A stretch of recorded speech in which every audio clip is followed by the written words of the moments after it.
DRI is active across all of the major social media platforms, including Twitter, LinkedIn, and Facebook. And we've got a number of thriving communities that are building across each of those platforms right now. You're seeing a lot more activity among DRI groups as far as promoting their activities, posting articles, informing their membership and potential members of DRI activities and seminars that are coming up. It's a really easy way to start conversations that you can then carry on offline when you meet people at seminars. And it's a good way to also fill in the time between seminars and make sure that you stay top of mind for the people that you've met. It's also a great way to stay in touch for the evening events and the networking events to find out where people are and who you might want to meet up with later. It's just a good way to stay in touch generally during the seminars. The areas that I practice law, DRI has fantastic committees and provides great materials that keep me abreast of the most recent developments and puts me in connection with leaders in those fields I practice in. So to have those tools, whether it's at a conference, via a newsletter, or having the ability just to look them up in the membership directory and send an email if I have a question, they're more than willing to help. And it's a great resource for me to use in my own practice.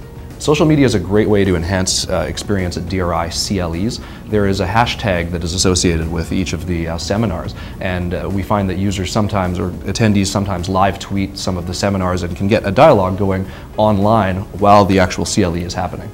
DRI is a great resource to follow on Twitter. It's constantly updated with helpful information and publications and news that's up to date from DRI members and experts in various substantive law areas. Twitter is very much a branding opportunity for lawyers. It's a great branding opportunity for young lawyers especially. It allows them to show that they are technologically savvy and engaging with legal issues and having a dialogue with people in their community and their profession.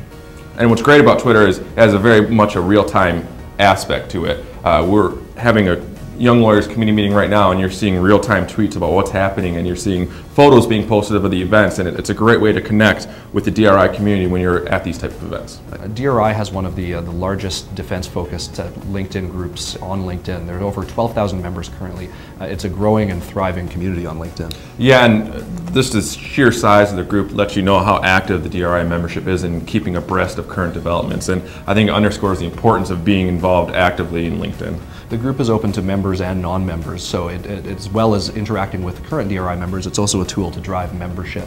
As well, when you post things in these LinkedIn groups, your other network, your external network on LinkedIn sees that as well and sees the value of DRI, and it potentially drives business to you. A large benefit to the non-members who follow the DRI LinkedIn page is if you become a member, you can actually start attending the DRI events and getting some of that type of information that you might not otherwise be able to get, as well as starting to get emails with substantive updates on whatever you want by joining committees and becoming more actively involved.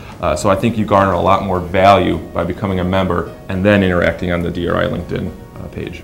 Absolutely. It's a great opportunity to take the relationships you've made online, offline, and take those to the next level.